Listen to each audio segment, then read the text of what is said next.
What if your private practice was a space for your healing and growth too?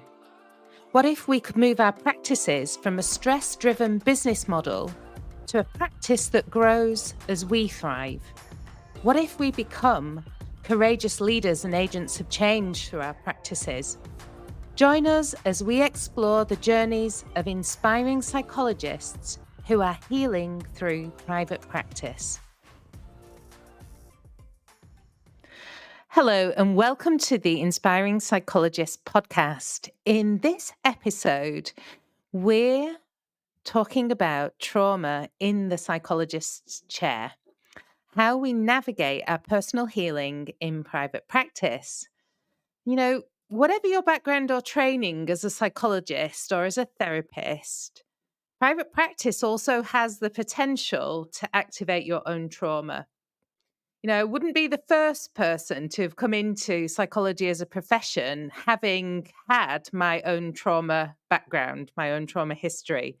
And so I know that, from talking with my clients, my colleagues, and over the years, recognizing that, as human beings, we're also not immune to trauma, and perhaps even as people who became interested in psychology as a profession, sometimes that comes from a place of kind of lived experience as well.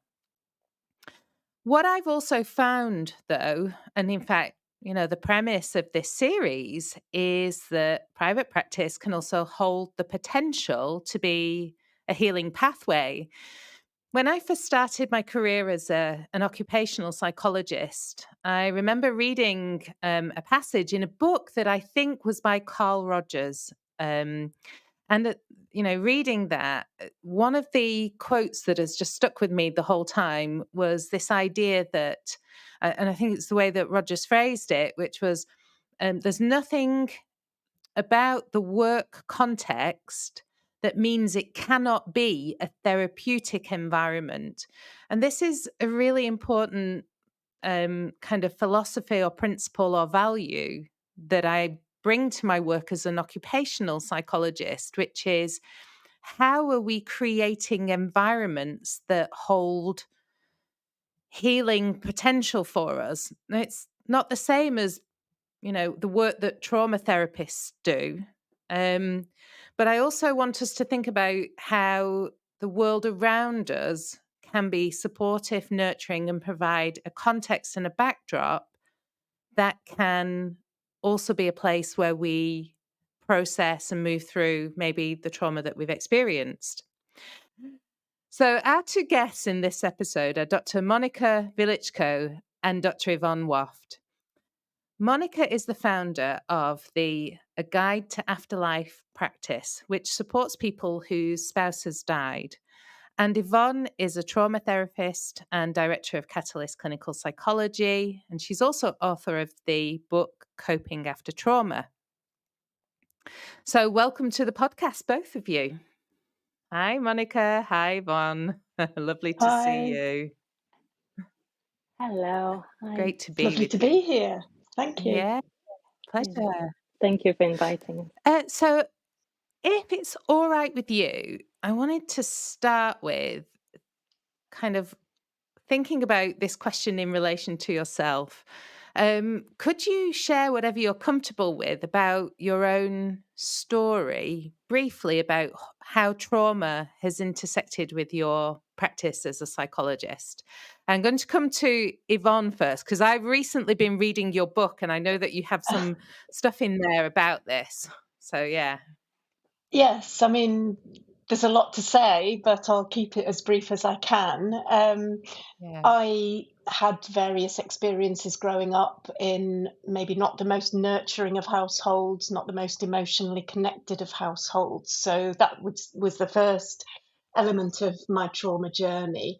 And then at the age of 19, I had a very nasty experience of bacterial meningitis that left me disabled and a full-time wheelchair user going forward. So that was kind of my trauma journey. And then I think a process of things happened during which, over the next few years, I became very much drawn towards studying psychology initially, perhaps to maybe understand myself a bit more and what I'd Yeah. been through and how I'd coped with it. And from there, sort of fell into a career in clinical psychology, actually working with people who've experienced trauma. And out Yeah. of that has come the book that I've written. Yeah, yeah, exactly.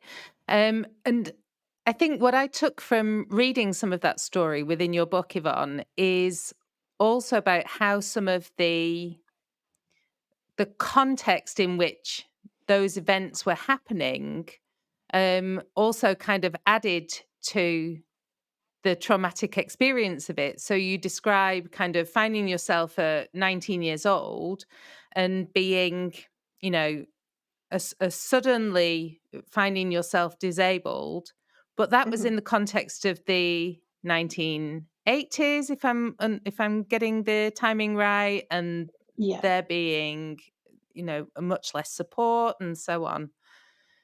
Yeah, it was a much less equal society. I mean, I have to say we've gone backwards in the last maybe 10 to 14 years in terms of Mm, equality and yeah. opportunities for disabled people. I'll not get onto my soapbox about that right now. Oh There's a yeah, lot I could we've got say. plenty of time to get into that. I think back in the 80s, there hadn't ever been any sort of anti discrimination legislation that was worth the paper it was written on in this country. It was another 9 years from me becoming disabled in 1986 to the Disability Discrimination Act being sort of enacted in Right. 1995. So Mm. there was a good sort of Wow. 9 years between me becoming disabled and there being really any protective legislation in this country. And I think there was a Right. period of hope there where, things did improve and, shopping centres became more accessible, theatres, cinemas, those sorts of things all became a bit more accessible. It was a bit more hopeful. Um, Mm. but yeah, I think things in recent years have gone backwards, and I think there's lots of reasons for that, political reasons, Yeah. um, but also COVID as well. I think that hasn't Yeah. helped the cause, and I think there's all sorts of complex issues around that. Yeah. Exactly. Exactly. And I'm guessing that you're now holding space for other people within your practice as well. Yes, yeah, absolutely, absolutely. I mean, the last, I don't know, how long is it since COVID? 4 years now, coming up to. Oh gosh, yeah. Um, It's amazing how the yeah, time goes. Mm. I mean, it's crazy, isn't it? But yeah, I mean, there's all sorts of things coming out now about, I don't know, healthcare issues that people have had as a result of COVID. Young Mm. parents who brought children into the world during COVID and how their needs weren't met. Mums who had to go for scans on their own and had difficult news to receive during that time. Um, Right. so yeah, I mean, COVID has had a sort of lasting impact that is still sort of unfolding, I suppose, for us. Um, Yeah. but Yeah. yeah, there's lots there, and I think as far as disability goes, COVID was a real sort of test of sort of the political will to treat disabled people with any sort of dignity or rights. And I think, there were lots of decisions made and put into law. The COVID Act actually effectively said that, if a disabled person needed a ventilator and there was only one, and an able-bodied person needed it, then disabled people would have to be thrown under the bus, basically. So there was Yeah. lots of stuff that was coming out around sort of the beginning of COVID and beyond. And then I read a statistic somewhere, and I can't remember the exact statistic. Sorry, but it was that a vast proportion of the COVID deaths were people with learning disabilities, um, Yeah. and there were lots of things that put into law during COVID around people with autism and learning disabilities having do not resuscitate orders put on their medical notes without consent. Yeah, heard So about that too. lots of things like that where yes, the 1990s did bring some hope and a sense of, yes, we've got rights now, but it's Yeah, very, very easy to kind of let those slip away. And I think campaigning groups have really struggled to keep up that early hope that we had. Um, yeah. yeah, yeah. Yeah, and just thinking about how um, when we, you know, experience trauma, we get interested in psychology. It's a way of kind of helping ourselves to process maybe what we've experienced. We kind of Hmm. move more into the professional context, Hmm. and then we're exposing ourselves to situations where potentially we're kind of pressing on some of that trauma history again and again. And that I think is one of the Absolutely. Mm. and the paradox also in private practice is that we actively choose to do that, or we make decisions around whether we do that or not. And I think for me that's kind of been an interesting thing to hold as well. Hmm. Monika, could I come? Thanks, Yvonne. Monika, could I come to you and ask for just same thing really? What is your kind Sure. of intersection Mm. there? Yeah, I was, listening to what you were saying, Yvonne, about that like, almost like a different world of living in, how it was in the 80s, and I was thinking, yes, I kind of can relate on a different level, but this sense of privation that is kind of quite a crucial element of my history of trauma, and I suppose, yeah, coming from, I'm originally from Poland, so coming from a place where, when I was born, it was kind of towards the end of the communism, and one of the focal kind of description of the cultural and political scene is deprivation and the lack of provision of all sorts of resources, and generally speaking, a sense of never being enough. And kind of when you were talking about COVID, or the kind of lack of recognition, that really strongly resonated with me on so many different levels. And I think that was probably one of almost like transgenerational trauma, like the Second World War. I think it all started even way before I was born. And I think those side effects kind of remained so focal in terms of not just political but social scene in Poland, and then I moved to the UK when I was about, I think, 24. And obviously I did my psychology degree in Poland, and then did some more studying in the UK. And I suppose that was again the trauma of becoming an immigrant and moving to another Yeah, country, and feeling like you have to find your own feet. And I think often we don't really talk about it in this open way. That what does it mean to move to another country and reestablish yourself, to find your own two feet in a completely different um, environment, and trying to catch up with the rest, and getting into training as a clinical psychologist, that in itself, like trying to prove yourself in a way that you have something to offer, and being discriminated a number of times on the basis of where I'm from, and competing with people from the UK, and that was a big part of my journey, I suppose, and then moving to NHS, which was another traumatizing experience in many different ways. Going to a system that cannot function, and all I could hear throughout my career of, I think I've worked for NHS for about 12 years before I left.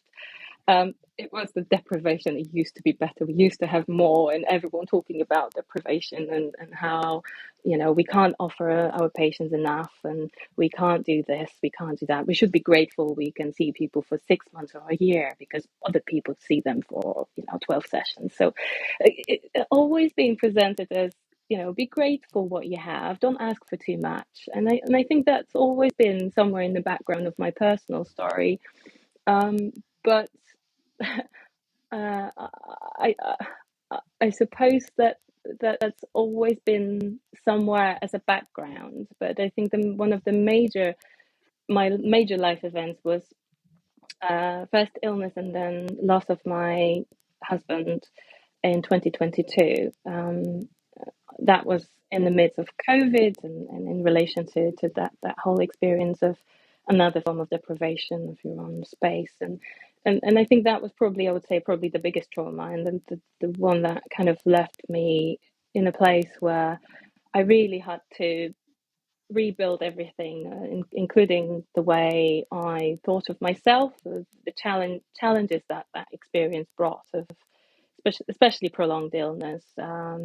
He died of bowel cancer, and that was quite a horrendous experience of caring for someone, knowing eventually that they're going to die, and then the aftermath of that, which was, coming to terms with that loss. And um, at at that point in your life when you're thinking of having family and moving on with life, and suddenly that's been cut short. So I think I've always thought of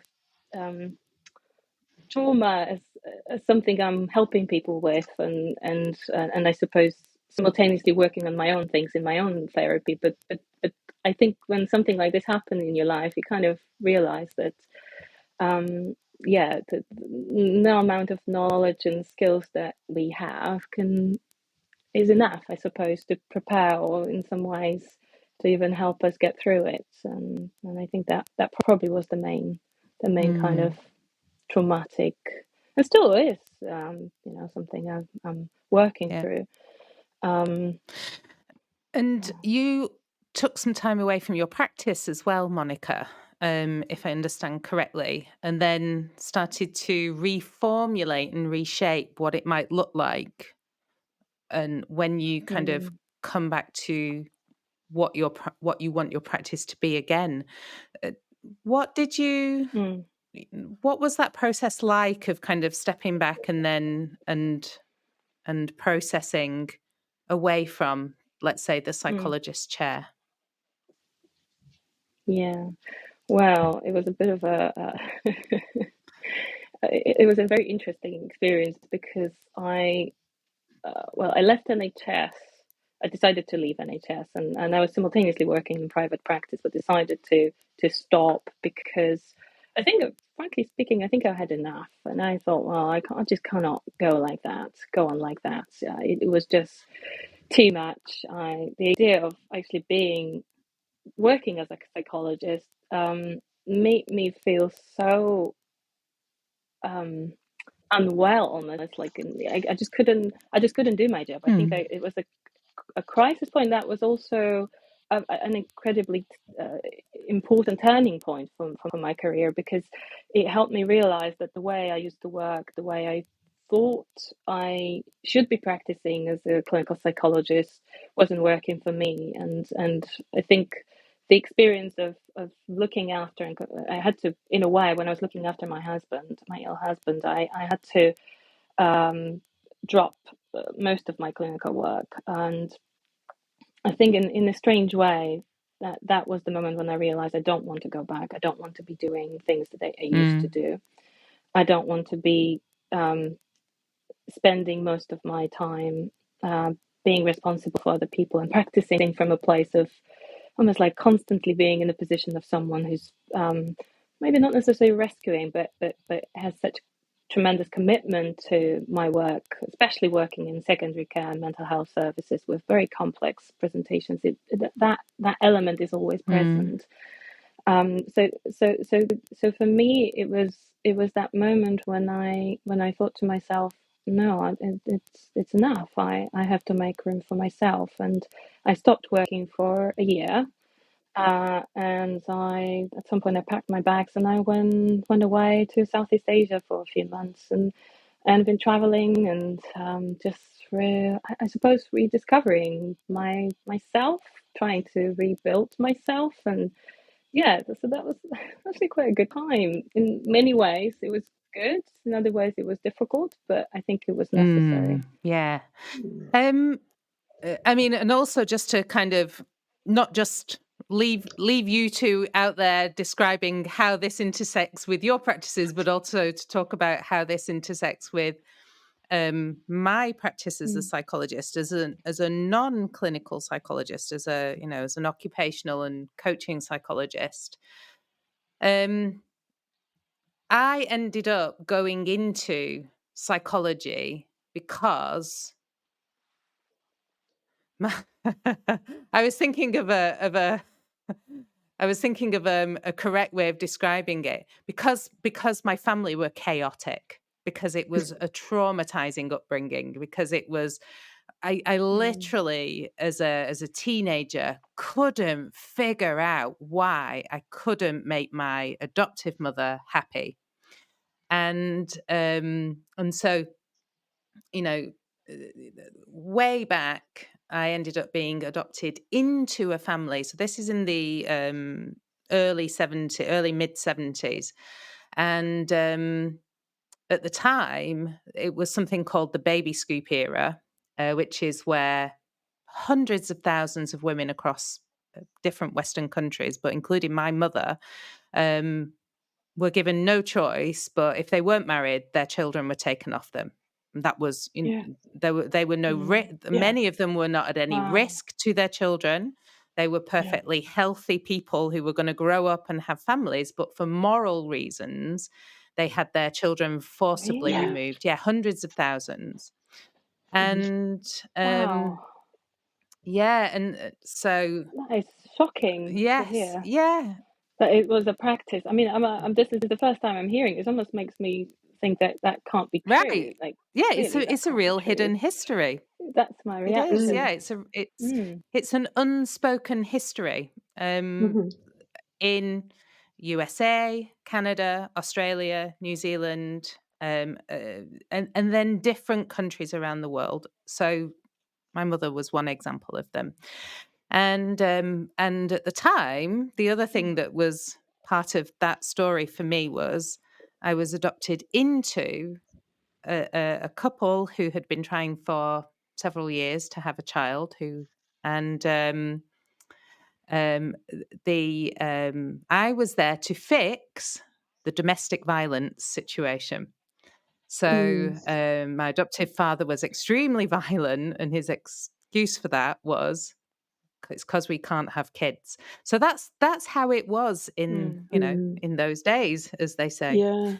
So that led to various kind of chaotic experiences, which then and traumatizing experiences, which then led to me going to university because I was going to figure it out. Now, fortunately, Like we are. but kind of fortunately for me at the time, the clinical doctorate was, well, I think it's still the case, clinical doctorate was a nightmare to get onto. And I was Yeah. really interested in the world of work. And I thought to myself, you know what, I'm going to go into being an occupational psychologist. I'm really kind of curious about that. And so I didn't then carry on with a kind of training which was then reference to my own kind of trauma history. I just kind of carried on coping with it. And similar to you, Monika, I also experienced that moving overseas, which I think started to unpick some of the, nicely buttoned down trauma history at that point. Because of things like loss of identity, loss of cultural reference points, loss of almost kind of professional status, where nobody knows who you are, what you've done, what your background is, what anything means. There's a lot of kind of loss of reference points. And then private practice was a place where I started to reconstruct my identity, I would say. And, there was a real kind of change and shift in how I constructed my identity. And then the thing that really became pivotal for me was this period around 2017, 2018, where I had got in contact with my dad, meaning my biological dad. And there was a whole bunch of stuff that brought up, but that led then to me coming into contact with internal family systems and deciding to take the internal family systems training, partly from a personal development point of view. But then I just got really curious about how IFS and systems, internal systems, show up in the workplace. So for whatever reason, there has nevertheless been this intersection of how can all of the parts of us show up in our workplaces? I remain infinitely curious about the context of work and how we decide to kind of show up.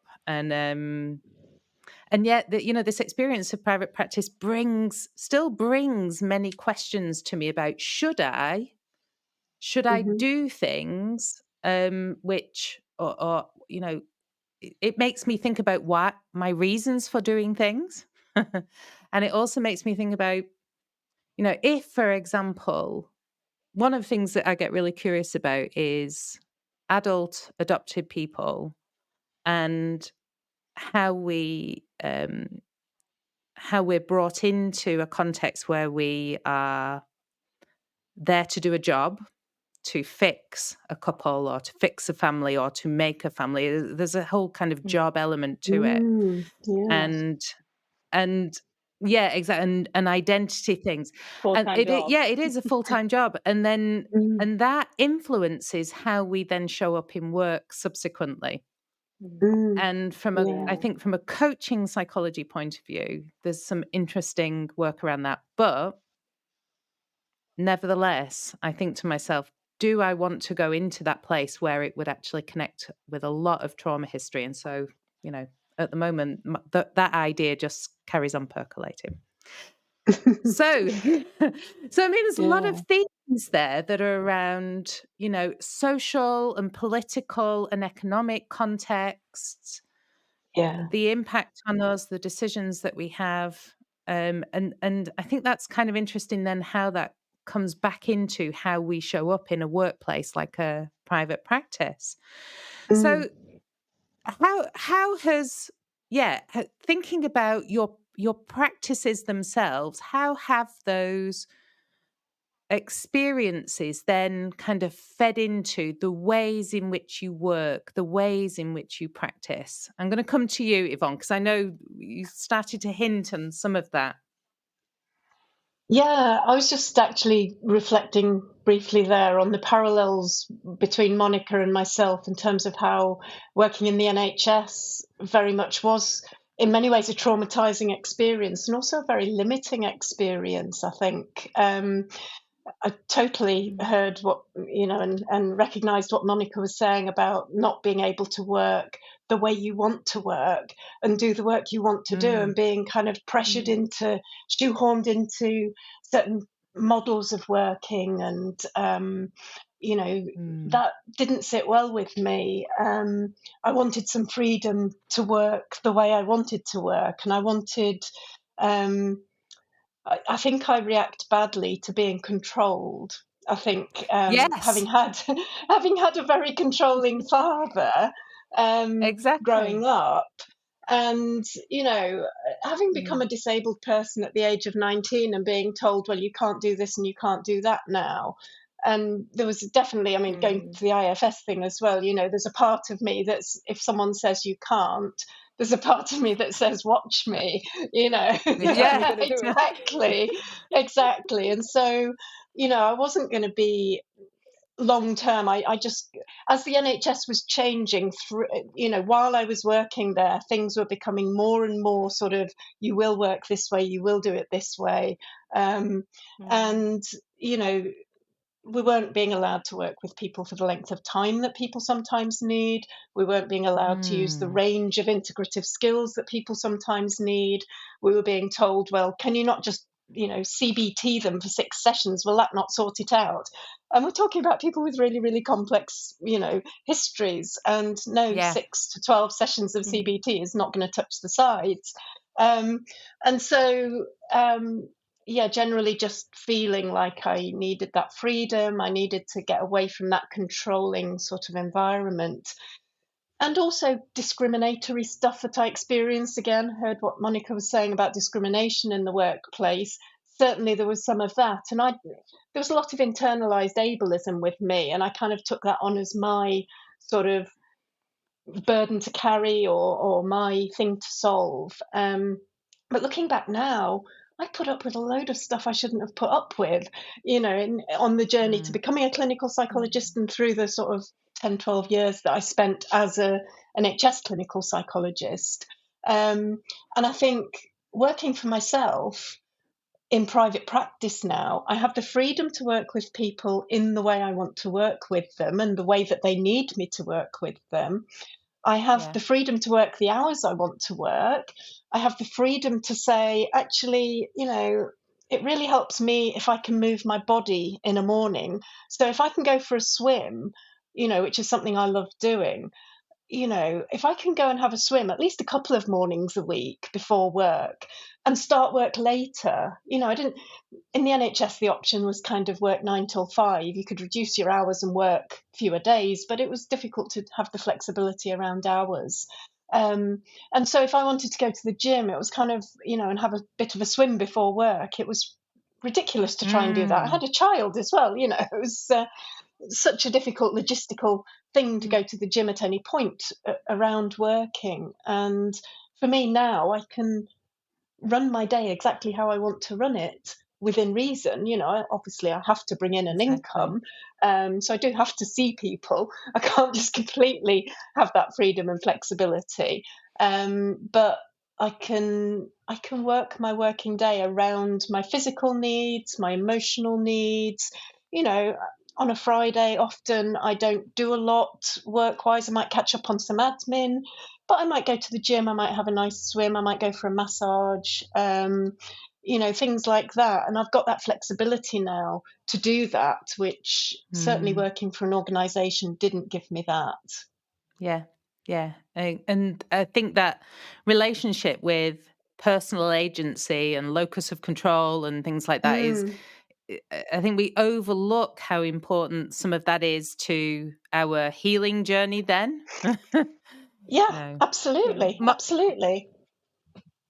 Totally Yeah. agree. Yeah. Monika, for you, how has some of those experiences kind of shaped and influenced now how you turn up in your private practice?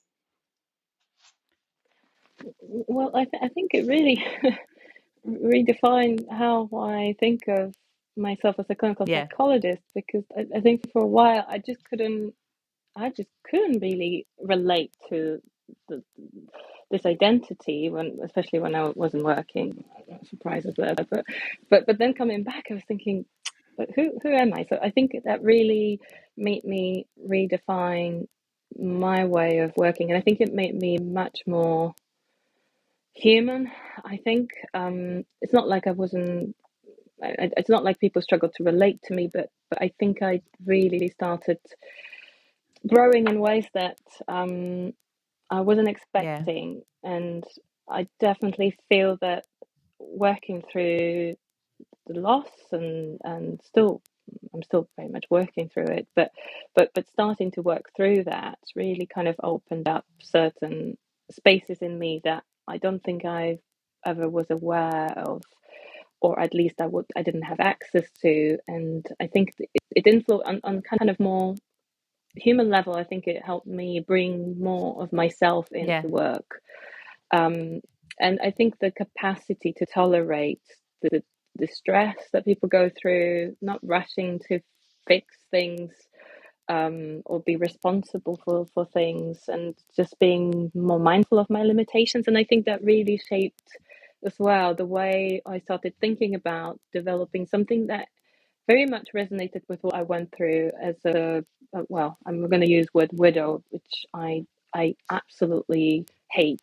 Um, and I can tell you a bit more about that in yeah, a second. But actually working with people who've experienced loss of a life partner, became that kind of element that I'm so interested in, because I feel like often there is no recognition, especially for women, working age women who are not necessarily retired or having kind of a bit more freedom, but actually people who want to women and men, I suppose, both ends.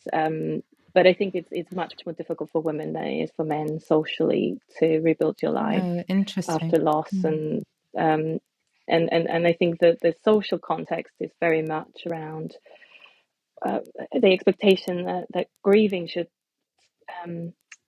look in a particular way, and that kind of picture of a woman wearing black clothes and being upset and obviously not absolutely the expectation is that you're going to grieve for, I don't know, at least a year, or there's some kind of expectation, unconscious expectation in the society. And when you step out of that, I think you realize that you're breaking certain rules, that there's a lot of kind of pressure on having to be in a particular way. And I definitely experienced that, which then made me want to perhaps create a space when people can understand their grief from a different perspective, which I think goes back a little bit to my own experience of how I struggled sometimes with understanding that identity that was put on me by the society, and then I suppose trying to create not want to say healing space, but community or somewhere where people can actually access help to understand how they can live their lives while they're grieving, as opposed to going through this process of grieving and putting everything else on hold, which I've or doing the opposite, which is not grieving at all and then moving on with life and kind of ending up never processing or dealing with the loss. And I think I'm kind of coming from a position of trying to bring both, and so my idea was to kind of create psychotherapy groups and retreats and generally speaking space for people to understand from psychological point of view, bringing my knowledge of as a psychologist and a survival of a spousal loss to the mix, and trying to kind of help people think about that from a perspective of my own experience, but also the clinical experience, and I because I've seen that there hasn't really been much around other than peer support groups or some kind of normalizing experience, which is important. But I also see how many people just kind of got a bit trapped in grieving for years and always being told that you have to give yourself more time, and then thinking no, because life goes on, you have to really address your grief. So I think that really shifted completely the way I practice, coming from thinking of myself as a clinical, as a professional, to bring in more of that kind of personal side, which was a challenge. And the other thing, my massive part for me was to bring more creativity into my practice, which to me, rediscovering my passion for writing from that kind of more personal place. And I'm currently writing a book which is about creating the space to grieve and live, and describing my experiences and kind of trying to depict a bit of that experience, which is kind of a bit maybe not unheard of, but not a common way of speaking about grief. Coming from a professional perspective, as a clinical psychologist, bringing that kind of personal side, which I'm sure, Yvonne, you could relate to, thinking about your book, that there's always this kind of pressure, how do you bring that in? I don't know, talk about yourself, how do you talk about sex, or, how do you talk about relationships in general? How do you talk about finding love again when everyone's expecting you to grieve? And as if these two cannot coexist. And I don't know, I think that was the biggest part for me, just kind of bringing that in and actually enjoying day-to-day work as opposed to back to back. Exactly. And what I love in all of that, and where I see parallels also with my experience, and again coming back to Yvonne's book, which is Coping After Trauma. Coping with Trauma. Oh my goodness, I've made the fatal thank you. Coping with Trauma. Yeah. That will be the next coping. Yes. book, Yvonne. Thank you. Coping with trauma. I won't Yeah. get that wrong again. Um, Okay. Is this so? All of us are kind of talking to an extent of the experience of post-traumatic growth, right? Yeah. So Yeah. about our private Mm. practices, as not just our private practices, our lives generally, as how we move into or through this post-traumatic growth, and Hmm. how private practice also then can give us a context where post-traumatic growth can become a reality, where Hmm. our practices can literally be a reflection of that post-traumatic growth. And I Hmm. guess the thing that I find really Mm. interesting is that if you'd have asked me 20 years ago about that, I might have imagined that the trauma processing had to be over here, and then that kind of got ended, that finished, and then we would move Hmm. into a process of post-traumatic growth. And what I see, which makes sense to me, is that we might do trauma processing somewhere. So we may all continue to have therapy Mm. Hmm. outside of our practices, Definitely. and the post-traumatic growth grows alongside it. Hmm. And Yeah. Mm. I mean, Mm. you two are Yeah. clinicians, so you may have known this all along, but to me, I'm like, oh, look at that. That's interesting. And I'm just wondering on your I don't think I reflections. knew that actually. I completely with Yeah. you on this, and Wendy, I had no idea this is possible. Mm. Right. You know. Yeah. Um, I mean, mm. interestingly, nearly 20 years ago, I wrote my thesis on post traumatic growth.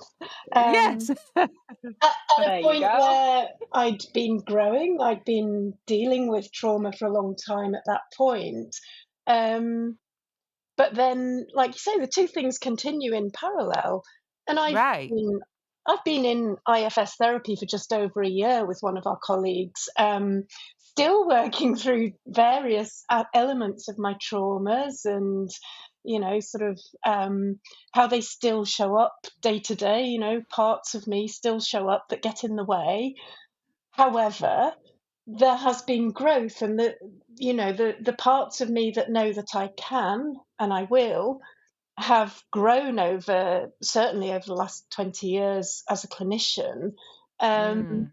and some of the parts that were a bit scared and, felt very supercritical or vulnerable to criticism and would hide away and hide everything I could do away from the public eye, those parts have sank back a little bit now and let me kind of get on and do things. So, I Mm. wrote my thesis on post traumatic growth, as I say, nearly 20 years ago now. Um, and I was encouraged to publish something from it, write some articles, do some, get something published. Oh, possibly. Parts of me Mm. showed up that said, no, no, we can't do that. Mm. People will see, Yeah. people might criticize it. So I shied away from doing that. However, 20 years of growth and therapy and learning and development through my career, those parts that thought I can have gradually grown. And the result of that, I suppose, at this Yeah. point in time, is that 6 weeks ago I released a book onto the market called Coping with Mm. Trauma. And I can't The imagine 20 ultimate years ago. publication. Yeah, absolutely. Yeah. Finally. 20 years ago, I couldn't have imagined even writing an article for a peer reviewed journal Mm. because the process of getting peer review would have terrified me. However, now my book's out there. It's got, I think, Mm. 4 5-star reviews on Amazon so far. And it's only been out a Mm. couple of weeks, 6 weeks. Yeah. Yeah. So, yeah, so that is that growth thing happening, that trauma processing and growth thing. It happens side by side over time. And yeah, you can't really unpick, you don't just do your trauma and then move into growth. No. It's interesting that we'd have Yeah. I don't know where I absorbed that kind of linear mindset about it, that we would do the one thing and then we do the other. But I think sometimes we Yeah. do kind of talk about these things as though they have to be, Mm. or that, that you've got to do them separately. It's not that you're processing your trauma in with your clients and it's all getting messy, but it's No. that I feel like, in fact, it's making me wonder, and I'm wondering what you two think about this, that having a parallel path of that allows post-traumatic growth, that is a space for post-traumatic growth, is that it enhances the therapeutic effect of the therapy. I wonder about that. What do you think, Monika? I'm going to come to you. Yeah. What would you reflect on that? I think the way you kind of almost described it is like the split off parts, Yeah. and there's like the bad, the good, and the bad, the ugly. I don't know, like how you would frame it, but I think the more you integrate the two, the more. I mean, coming from my own personal experience of being in analysis for, I don't know how, I'm scared to say, at least maybe 7 years, more. Uh, this I don't know, this has to kind of Of eventually course, yeah. integrate to kind of to come together. Otherwise, like, what's Right. the point? Like, all we try to do is to put those different parts of ourselves that's been traumatized together, and I think that's when the beauty happens, the growth, when you integrate. It's not the fact that the good comes from one place and the bad comes from another place, but it actually, when you put the two together, then you start to grow. Exactly. Yeah, it's very difficult, and it's easy to say, well, it just happens, but it's hard work. Yeah. Oh yeah, I think it's hard definitely, work, but definitely. but it is really fascinating when you see that happening internally and in your patients. Like, it's the most beautiful experience. I think that's why we're so attracted to working clinically or with people in general. I don't mean clinically, because I think it happens everywhere, and that you can see that growth, and you see something being created in between, as opposed to one or the other taking over. And I mean, for sure. I mean, as I said, I strongly in the area of working with people in their businesses. It's not even kind of life coaching that I'm doing. It's like very much kind of occupationally focused. And yet, as you said, holding space for people to grow. And there is, have to say it, there is a healing impetus in growth, right? So I don't advertise therapy, I don't offer therapy, but I witness healing as people grow in their coaching process. So what you say about the integration is just makes complete sense. And it's interesting that I kind of held those things, or that sometimes we are encouraged to kind of think about these things in very separate ways. Yvonne, and bringing the question to you as well, what's your thought about this kind of integration, this parallel processing? Yeah, I think somewhere in my book, I just, I can't remember what it was talking about, this particular bit, but I just ended a paragraph with, humans are far more complex than that, Well, quite. and I think, the idea that we have a trauma and then we do a healing process, and then when that's done, we then do a growth process. Right. I think that's just not how anything happens in our lives, is it? Everything is intertwined, and if you look at a sort of, I don't know, neural network, if you look at a representation of how the brain is, things don't happen. Neurons don't fire off in linear sort of directions. It's all networked and sort of all over the place, isn't it? So one thing happens there, and it's like that. What the butterfly effect, a butterfly flaps its wings over there and something happens. I don't know how that analogy Other side works. of the world. Yeah. I know what you mean. Yeah.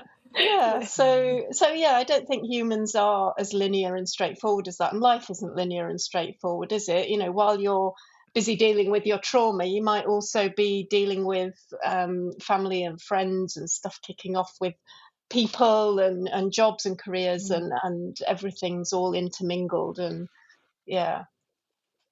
So on that intermingling note, thinking about how have you designed your practices to be places that help you kind of release, to process, or to overcome trauma? Because as you said, we're exposed to it, we see it, we experience it ourselves. We have to hold space for the growth, the healing, the processing of trauma for ourselves and for other people. What have you designed into your practices? I mean, Yvonne, you talked about your swimming and things, but are there other things that you would say have really helped you, that you've designed into your practices, that help you to release, process, overcome any trauma? I think one of the things would be continuous learning, sort of going on new learning journeys, whether that be through going into therapy, which, I've worked into my working week, or going on a training course. So many years ago, I trained in EMDR. And actually, when you train in EMDR, which is a trauma focused therapy, one of the things that you do as part of the training is you practice on each other. So it's interwoven into the training that you actually, you actually work on each other, and you work on real stuff. It's not pretend. It's not role play. To get the full effect, you've got to work on your own real stuff. And my very first, I think I initially went to my first EMDR training session with the sort of half an idea of this can't be possible, it can't be true, it can't possibly work the way they say it does. So I kind of almost went with this notion of almost debunking it. Surely I'll prove them wrong somehow. And then I had this really, really profound experience of the first bit of processing that I was kind of put through in the sort of first afternoon or whatever it was, where I brought a very sort of straightforward little memory that I thought was nice and safe to work on, and wouldn't go anywhere difficult, and could be nicely contained and stay within that window of tolerance that we talk about. Monika knows where this is going. Monika's laughing because she knows what must have happened. Of course, I started on that nice, straightforward, simple little memory of, I don't know, getting picked on at school over something silly. And my mind immediately jumped towards my father yelling at me in an aggressive and frightening manner for something. And then my mind jumped way back to being a tiny little toddler and getting whacked into the middle of next week by my father. And that's all in the course of an afternoon's EMDR training. And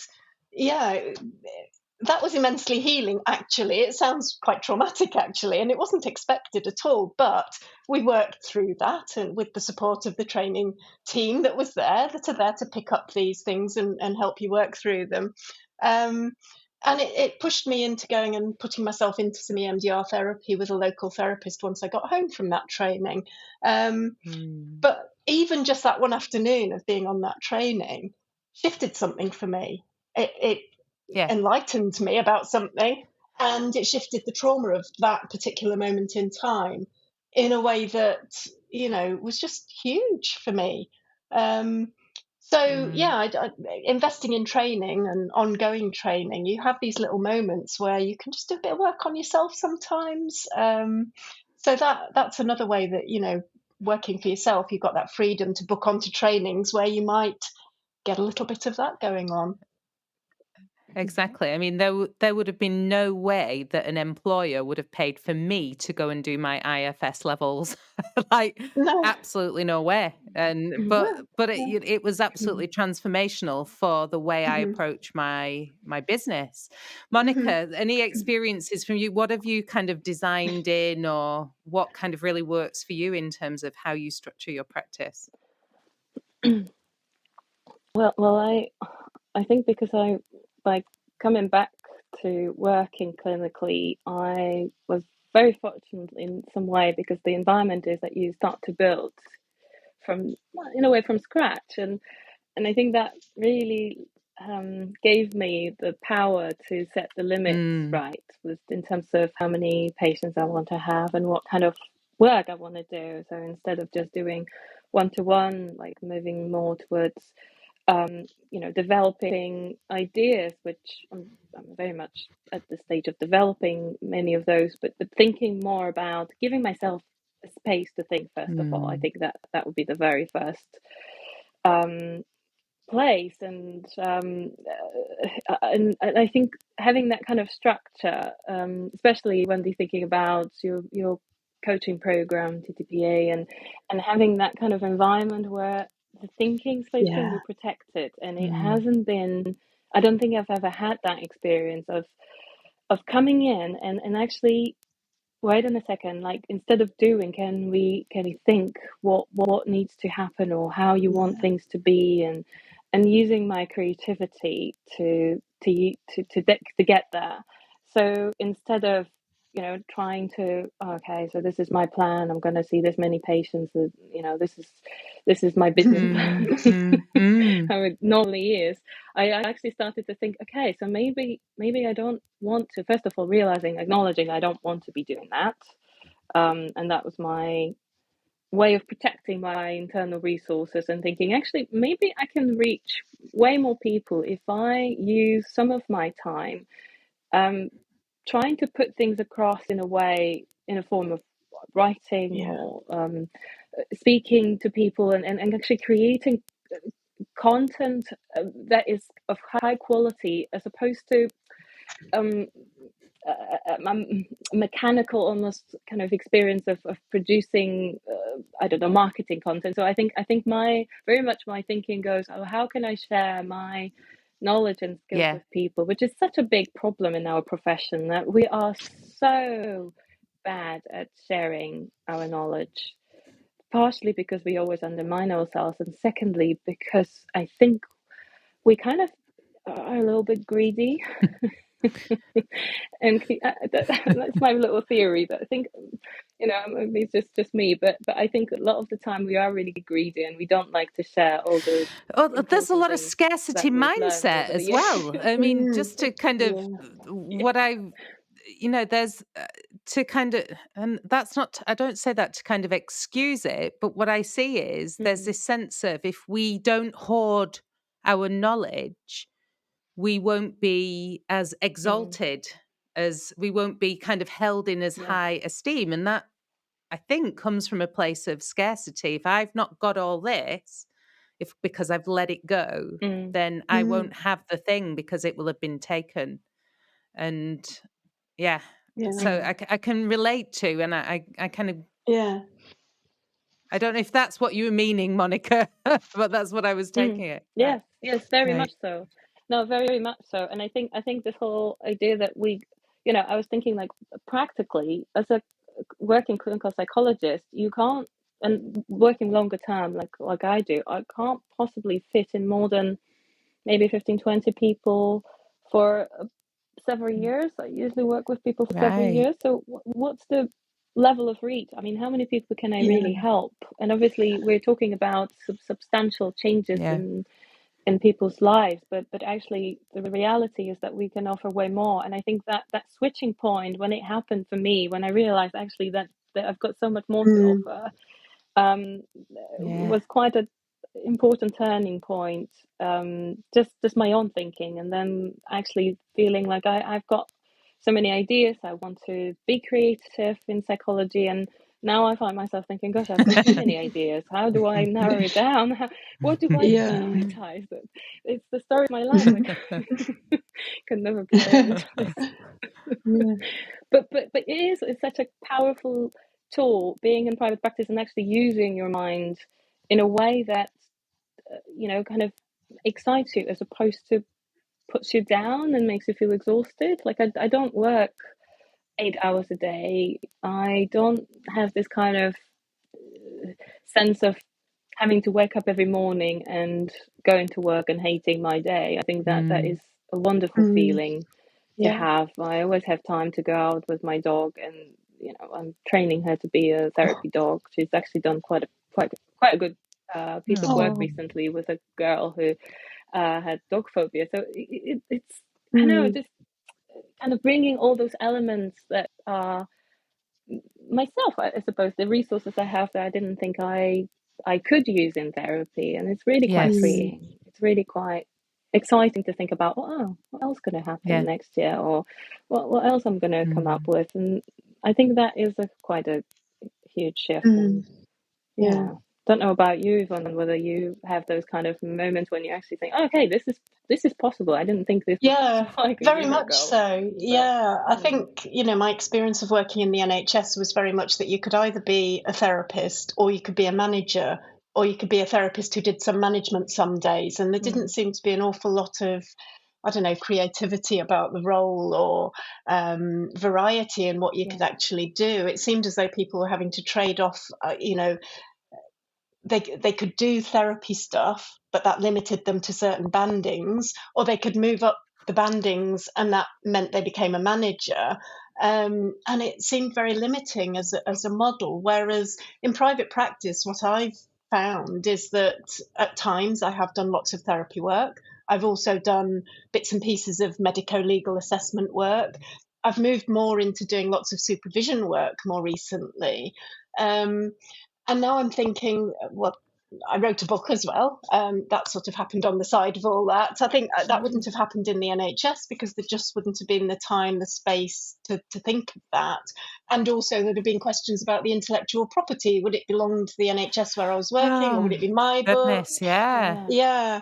And likewise, then, if you think about, if I'm going to make some digital content, maybe some webinars, maybe some, teaching modules on therapy, EMDR therapy, trauma, that sort of thing.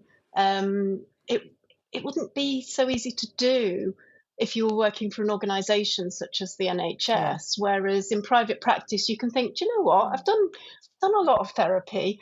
Let's try something Yeah. else for a bit. You don't have that freedom when you're working for a huge mm, organisation like the NHS and you've got a job with a job role and that's what you do. Whereas with Yeah. private practice, you can think, oh, well, I've done enough of that now. I mean, I did that with the medico mm. legal work. I've binned that completely. Far too stressful. Yeah. Yeah, Pays quite well, exactly. but far too stressful. So, but I tried it. I enjoyed it for a bit, but then I thought, no, I don't want to do that. And it's that ability to just Mm, sort of, you know, try something out, decide you don't like it, decide you love it, and just follow where the Mm. sort of energy is really. yeah, yeah. And when I Yeah. think about as well, how the I'm very convinced now that we we come into these private practices, we experience these healing journeys where we connect Hmm. with a lot of what is meaningful and purposeful to us. Hmm. And Yeah. through that, what ultimately happens is we arrive at a place where we step into what I call courageous leadership, where Mm. actually our practices start to represent something that is very that we want to stand for. Like we want to Yes. stand, we want to Mm, create, like you said, Monica, we want to create community spaces actually for people Hmm. to have different experiences, to be able to express different experiences around their grief and bereavement process. mm, Where, we want to hold space for people who've experienced discrimination after disability and other forms of mm, trauma, in life. And then, as you said, Yvonne, writing a book, standing for something, putting that out Hmm. there. So there's something very, I think, good old Viktor Frankl with Man's Search for Meaning. I think it Hmm. kind of steps into those mm, spaces where actually for ourselves personally, we step into often these spaces of courageous leadership, and we have the scope to do that because no one's telling us not to, mm. right? We've no boss saying we can't, No, except for no, ourselves. yeah. Um, so when I think about how even the podcast, inspiring psychologists, breaking the mold of there's something about, for me, challenging, um, even in my personal life, people's ideas of what adopted people should think about the paradigm of adoption or the adoption industry.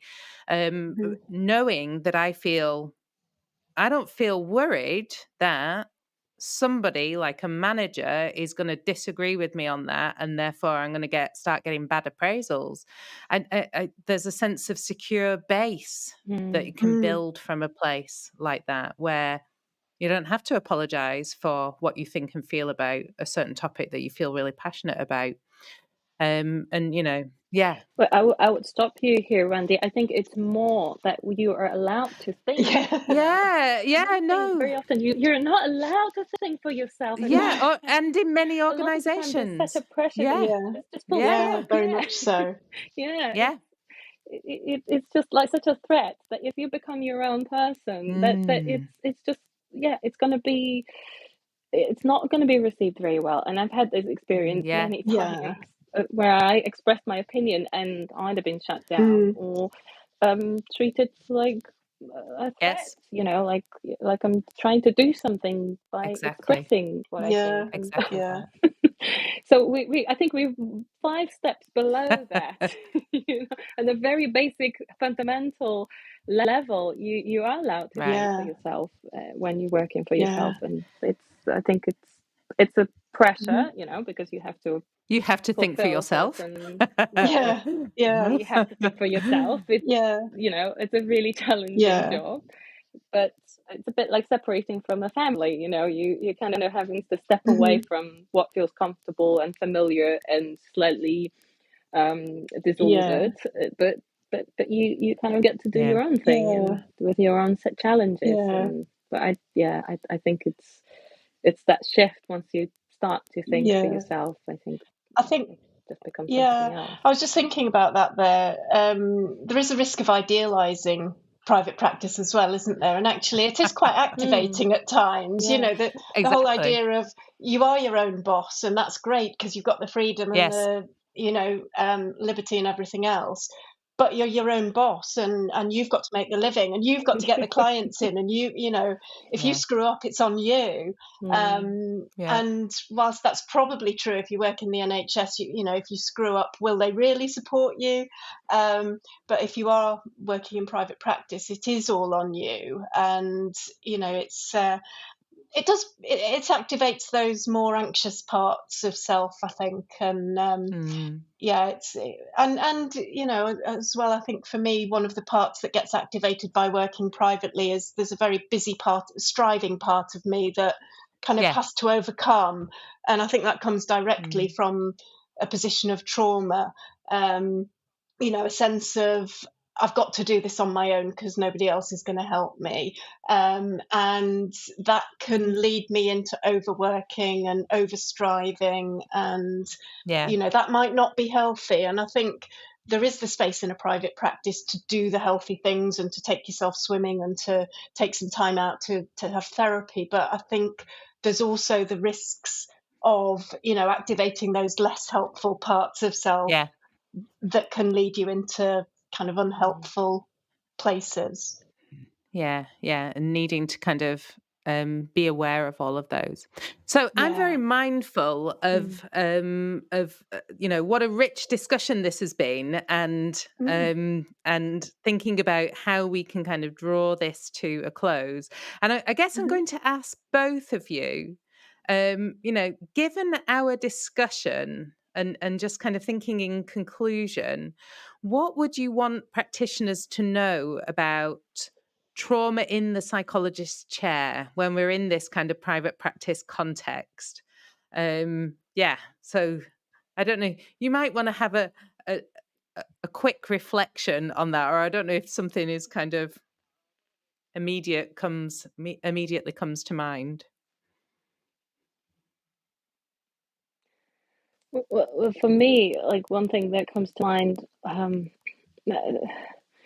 is that I think there's so much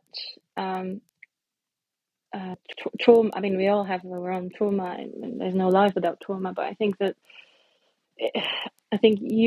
finding that trauma and making use of it in a way, not making use of it, maybe that's not the right phrase, but kind of getting hold of it, I think can bring up so much value into private practice. I do strongly feel that for private practice to be a true representation of us, I think it has to have the whole of us at the core of it. And I think that also includes those traumatic parts. And I think all I've seen so far is people who get somewhere in their life and feel fulfilled. I think it's the fulfillment part I think I'm looking for, not how much money you're making, because you could easily just end up doing something that's profitable, but it's it's Exactly. painful or exhausting. But it's about putting yourself first there, and really looking after yourself, and looking after that trauma, and making good use of it, that stimulates curiosity and creativity, and brings the best in you, in a way, is when you integrate those parts. So that's my kind of advice. It's obviously not easy, speaking from my own personal experience of having talk about things I don't want to talk about sometimes. It does really benefit us in ways that is sustainable and actually exciting and creative. And I think that are the main things for me. Yeah, personally. I love that. Yeah, thank you, Monika. Yvonne, what do you think? I think I'd echo a lot of what Monika said there, really. I mean, I do supervise a lot of people, and they're all psychologists of one sort or another, or there's a few psychotherapists, I think, and counsellors in some of my supervision groups. And I think, you could probably count on one hand the number of them that don't come with a trauma history, when you start to listen to what they're saying. And, I think it's really, really common in the helping professions generally, that people have been drawn to this sort of work because of their own history of trauma. And I think the key take home really is you need to do your own work.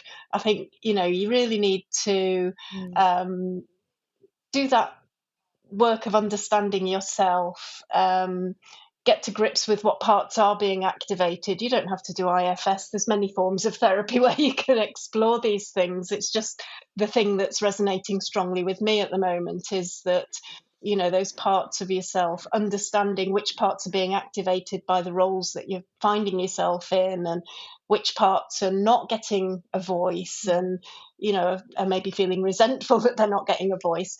And you really need to, I think we all really need to take that time to just sit with ourselves, and whether it's just mindful reflection, walking the dog in the woods, going for a swim, whatever it might be, it's taking that time to be with ourselves, to understand ourselves better, and also to do that deeper work through therapy, through training, through reading, through all the things that we do that help us to grow as humans and as professionals. Yeah. And I think, thanks to both of you for this really stimulating conversation, because I think it's helped me to really understand how supporting people in private practice does have its place in terms of, allowing or holding space for parts of them that may have been stuck in trauma spaces, to actually then go on to have developmental experiences as they kind of update themselves, if you see what I mean. So just thinking about that those parallel tracks has been a real kind of mind shift for me.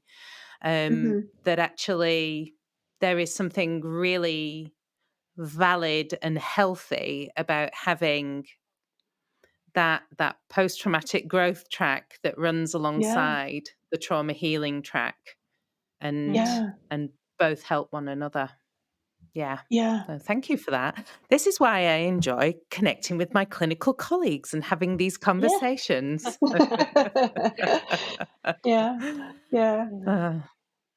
been really good, and very stimulating, and hearing more about you, Wendy, as well. It's really, obviously, Yvonne, we've spoke about it before, obviously know each other, but Wendy, it's been quite nice to hear your story as well. Thank you. It kind of brings people together. It really does. Finally figure it out. Exactly. Yeah. I've I really think that's enjoyed it. another thing that comes out of Yeah. private practice, isn't it? Being able to get on coaching programs that give you that connection and that community through, for example, the TPPA process. I've met loads of really, really lovely people through it, and it's again, it's another Yeah. area of growth and development. And what I also like thinking about is how you can design into your private practice the things that you just want for yourself. Do you know what I mean? So, Yeah, yeah, talk about totally. Exactly. Put yourself Yeah, exactly. first. Okay, absolutely. thanks so much for being here this today. I've enjoyed this Oh, so much, and I'm hoping yeah. our listeners have, and I'm sure they have really enjoyed this and benefited from it as well. Thanks to Oh, you, thanks Dr. so Yvonne much. Waft and Thank you. Dr. Monika Wieliczko. And Thank you so Yeah. much. there we go.